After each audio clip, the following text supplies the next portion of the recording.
Right now, ang papipirmahin pa lamang po nito are the members of Infra Committee. Pero kung kayo po ang tatanungin, since ang investigasyon ay ginagawa mismo sa Kongreso, mas okay kaya na ang papirmahin natin ay lahat ng miyembro ng Kongreso?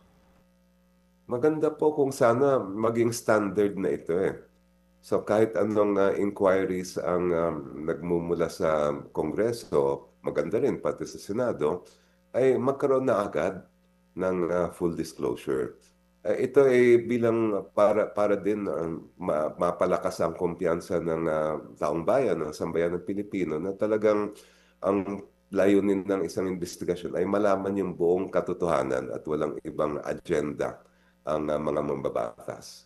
So, sa iba pong hearing na gagawin ninyo, ang plano ninyo, maghahain po kayo ng resolusyon, halimbawa, or motion, na dapat bago tayo magsimula, papirmahin na natin lahat, mapaanong klaseng hearing man yung ginagawa to be sure na walang conflict of interest lahat ng mga nandito.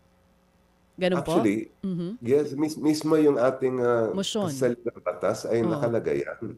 Na pag-upo ng mga mambabatas at pag-assume ng office ay dapat magkaroon ng full disclosure.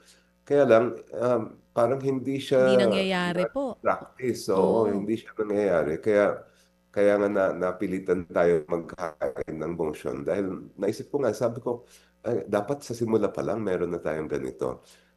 Kung maalala po natin, di ba, pagka nag-assume office ang isang mambabatas, meron requirement na SALN.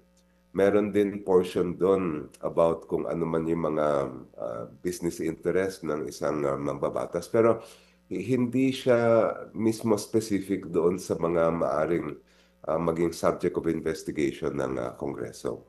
Kaya maganda rin every time na meron tayong mga investigation, lalong-lalo na yung ganito na talagang napaka-controversial na bilyon-bilyones ng pera ng bayan ang pinag-uusapan, ay magkaalaman na agad.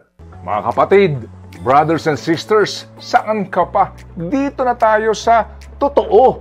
Dito na tayo sa True FM. Mga kapatid, mag-subscribe and follow po kayo sa social media accounts ng True Network PH. Yan po kami, hanapin nyo lang True Network PH, Facebook, Instagram, YouTube, TikTok, and podcast.